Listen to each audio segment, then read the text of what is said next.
The media wants you to see Kilmar Abrego Garcia as a struggling father, a guy that's just trying to stay close to his kids. What they don't want to talk about is why he was deported in the first place.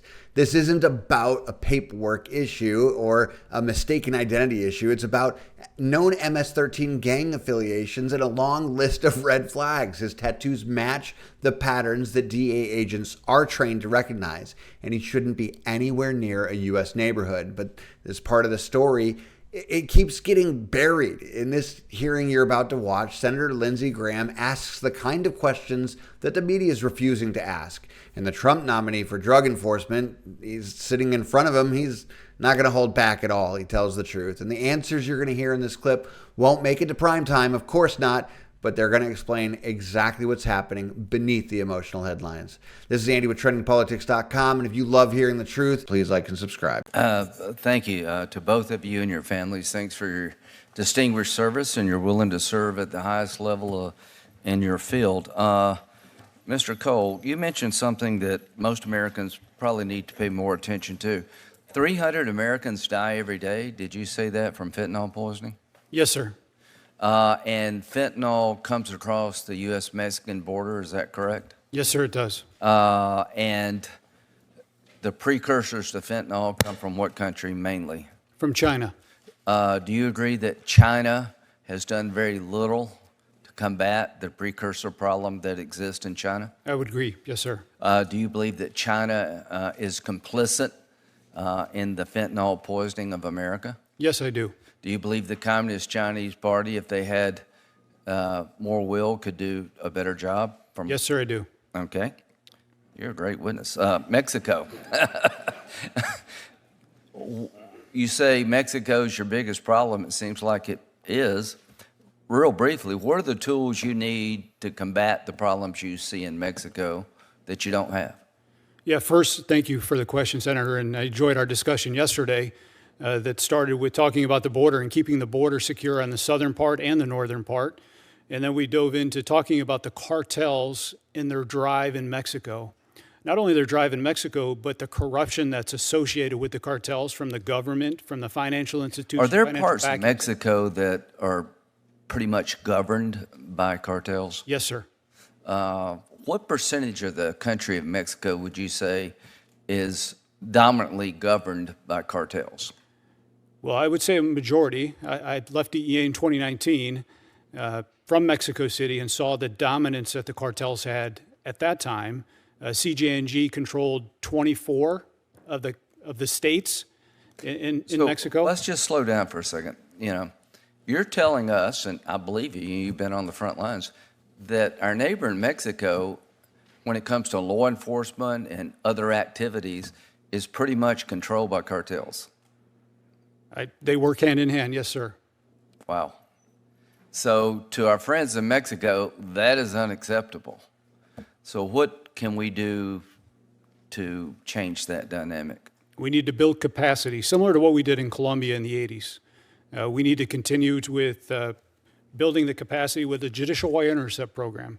And for what that means is, in Colombia, we started with 50 phone lines to conduct targeted investigations against cartel leaders, and we need to move that to Mexico. Currently, in Mexico, we do not have the process of a judicial wire intercept program, which allows both governments to share information. Well, my time's running out, but give me a list of what you need that you don't have.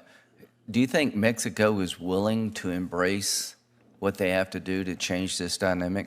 I think due to the tremendous diplomatic pressure and the president's pressure as well, they're going to have no choice because too many Americans are dying every single day. All right, sounds good. Are you familiar with MS-13?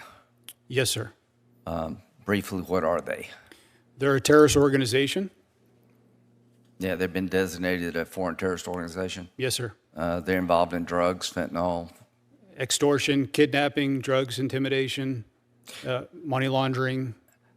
In your time in the DEA, do they have like membership cards?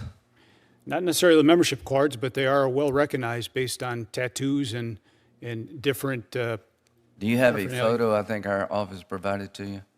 We spoke, yeah, we spoke about it earlier. Yes, sir. Can you give this to? All right, this is a photo of tattoos of Mr. Abrego Garcia. Much attention's been paid to his case. I think he's in Venezuela. Can you see the photo here? Yes, sir, I can. I have a copy of it. Okay. Based on your time and experience and expertise in the DEA, what does that photo or those markings suggest to you?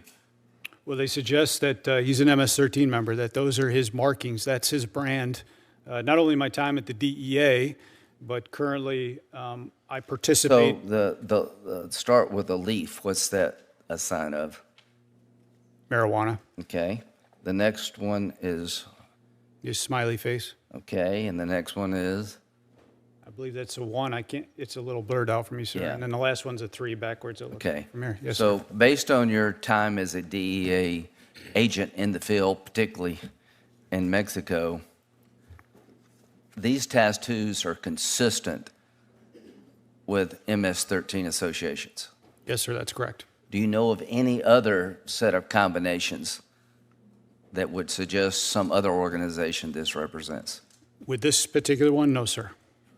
Thank you. Look, this hearing didn't focus on emotions. It focused on patterns. It focused on experience of DEA and drug agents who have been trained to recognize this stuff. And these are the kinds of decisions they need to know about to keep people safe or get people hurt. And Lindsey Graham didn't show up to argue about slogans. He came to pull back the curtain on what's actually happening with border enforcement, with drug trafficking, and with gang activity. And when it came to Abrego Garcia, Lindsey Graham brought the receipts, literally.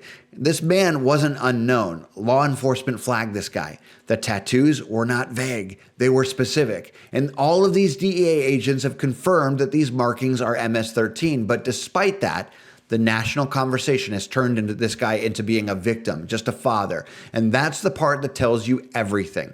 When a story like this is spun into a tearjerker and stripped of all context, it's not by accident. This is coordinated, and it's designed to steer attention away from the failure of the system and back to a manufactured emotional response instead of the failure of the Biden administration. And Garcia's case is just one example. The bigger picture, way worse.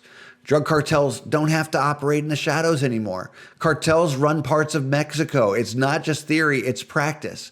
Whole regions, over 24 states, are under cartel control, and the nominee for DEA administration just laid it out during this hearing. He didn't guess. He didn't speculate. He described what he knows firsthand based on his experience, and yet somehow we're still sitting here debating whether a guy with gang tattoos should be allowed to stay in the United States. That's how far we've slipped from reality.